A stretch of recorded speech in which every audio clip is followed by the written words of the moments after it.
I think that's the thing. You guys keep putting out all these scary terms. No, we've heard all this anti-Semitism and we are evil and we're open borders. But Israel's right to exist. That means you're an anti-Semite. That's one candidate that you're talking about in the entire country. No, listen, you cannot make it about a scary terms. There are people struggling in this country, and we need representatives that don't just represent the donors and the lobby groups and the billionaires. Mamdani is showing us that you can deliver. It is possible to run and keep your promises. I would love to talk without you talking over me the entire time. Yeah.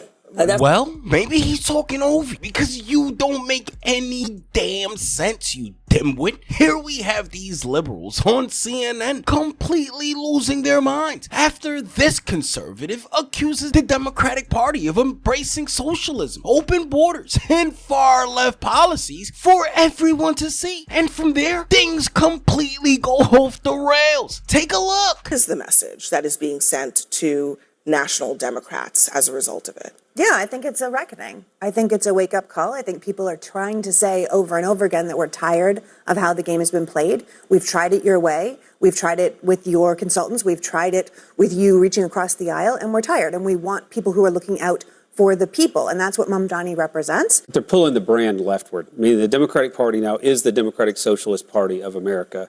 They're for anti-Semitism. They're for confiscation. They're against capitalism. Come on, we're for anti-Semitism. That's obscene. That's an obscene statement. And you know, you also can look tonight and see somebody else is a big loser. That's Hakeem Jeffries. Hakeem Jeffries is going to lose these races in New York where Zohran Mamdani He didn't endorse in these races. He did endorse. He endorsed Goldman. He endorsed his incumbent members of Congress. If he can't get the Hispanic caucus chairman across the line in a city where he's the leading figure of the political machine, then his stick is very short in the U.S. Capitol. And that's because Hakeem Jeffries himself, as liberal as he is not far left enough for today's Democratic primary voters. It's not about being far left. So he was fine in his race. The Democratic Socialist Party of America's critique is that the Democratic Party is but the thing is, you just made a statement about... You have to realize those words don't scare people anymore. Is that saying socialist and saying... Jews, I'll say that, especially with the three that are moving forward. But to be honest, I'm going to tell you my viewpoint as somebody who lives in Los Angeles, right? Okay. A lot of people, and you know this too, you live in L.A., the number one thing they're saying is, why can't we have a Mamdani? That's what they're saying. And it's about energy. It's not really about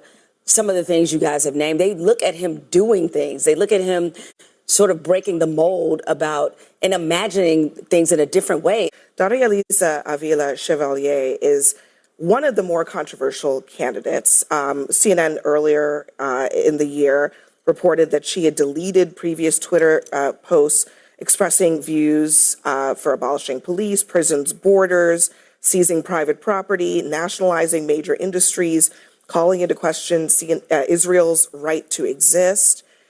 She spoke to a friend of the show, Ested Herndon, in a recent interview, said that all deportations are immoral. I think that's the problem for the greater Democratic Party in this district, or in these three districts.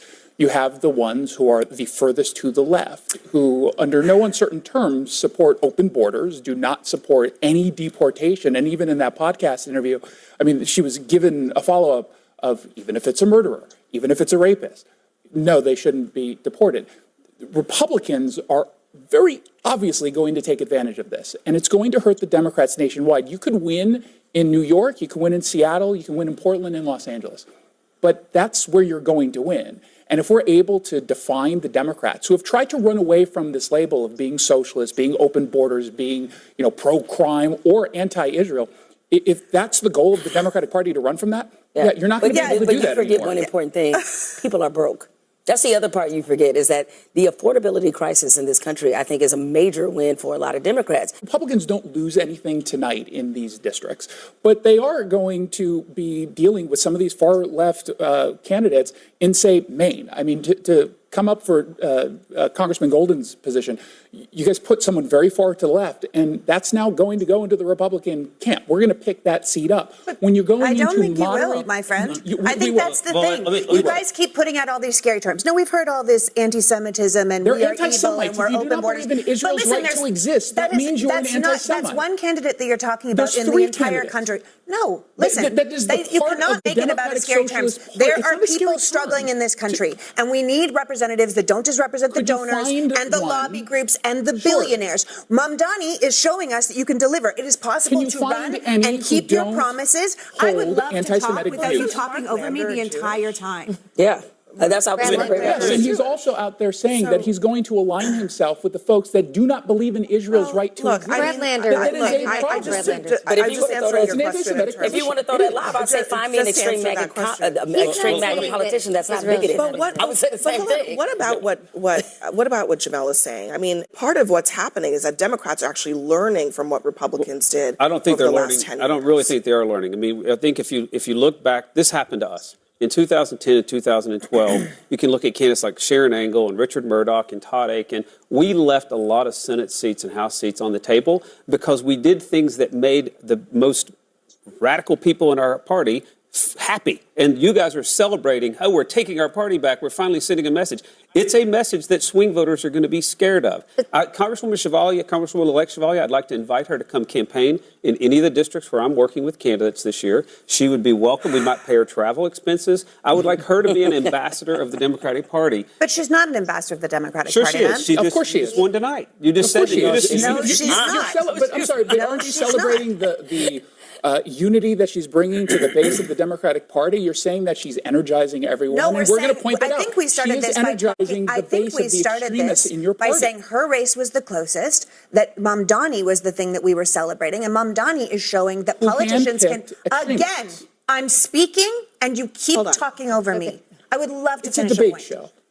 Okay, hold on a second. Just finish your point and then you can respond. My point is, we were talking about Mamdani. Mamdani, in 6 months, has shown what the Democrats have not been able to show in years. That you can say you're going to get something done, and then you can get it done. That you can look out for the people, and you can actually deliver for them. That if you don't answer to the billionaire class, and you don't answer to a lobby group, and you don't answer to your donors, then you can actually keep looking out for the people. And that's why when we're talking about John saying, you know, is this Mamdani's idea? This is what a lot of us in the country want. We want politicians that answer to us, that look out for us, that represent us. Mamdani said he wants to seize the means of production. He says he wants to fix your... He does not say he wants to. He's been throwing socialism around since the 40s. It's like a scary word that we're all supposed to be horrified by. That's a quote from him. He absolutely said that. So why are they pretending he never did? What a damn joke. These people are crazy. And we have to ensure that we are unapologetic about our socialism. There are also other issues that we firmly believe in, whether it's BDS, right, or whether it's the end goal of seizing the means of production. That was posted on X in 2021. It wasn't that long ago, but seizing the means of production, whoa. But whoa is absolutely right here. What a joke. I mean, why is it that 1 minute they're insisting he's not the face of the Democratic Party, and then the next they're praising him for energizing the base and bringing the party together? Which one is it? Look, you can't claim he's irrelevant while celebrating him as the model every Democrat should follow. And it's absolutely mind-blowing to me that they truly believe this man is their savior. Bow down for you. Get around for you. Make a sign for you. Give a crown to you.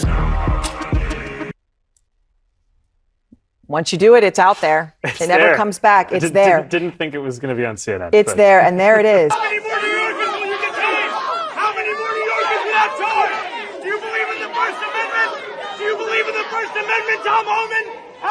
And this is the guy they believe is going to revive the Democratic Party? I mean, this guy is completely out of touch with reality. I can't believe they actually think Mamdani should be the face of their movement. Look, socialism doesn't work, period. Just ask Cuba how that turned out for them. It doesn't end well, ladies and gentlemen. And why pick him of all people? Is this some kind of revenge strategy against Trump where they intentionally choose the most radical person they could find? Because if that's the plan, they're doubling down on the very policies that have failed everywhere that it's been tried. And I mean everywhere. And then they have the nerve to say Mamdani is actually getting it done. Getting what done exactly? Where are the results? Where are those free buses he promised? And where are the free grocery stores, huh? So many of his campaign promises sounded good during election, but when it's time to deliver, reality is going to get in the way every single time. He's completely, and I mean completely, detached from basic economics. This obsession with making everything free isn't a real solution, ladies and gentlemen. Someone always, and I mean always, has to pay for it. So instead of pushing bigger government and endless handouts, why not focus on creating jobs, growing the economy, and helping people become financially independent instead of making them more dependent on the government? Look, the only thing I see Mamdani being good at is driving wealth out of New York City with his massive tax hikes and anti-business policies. And when businesses leave, the jobs leave right along with them. So where would that leave New York, huh? We're talking about fewer opportunities, a shrinking tax base, and an even bigger financial mess. It doesn't work at all. Yet, Dems act like raising taxes and expanding government is some kind of winning strategy. It isn't. Not at all. It's an economic disaster waiting to happen, and history has shown that over and over again. What a freaking joke. But hey, maybe I'm wrong. Maybe this time will be different. Maybe these lefties can actually figure out how this whole mess works. It'll be the first time in history, you know. Let me know what you guys think about this in the comments below, and I'll catch you in the next one.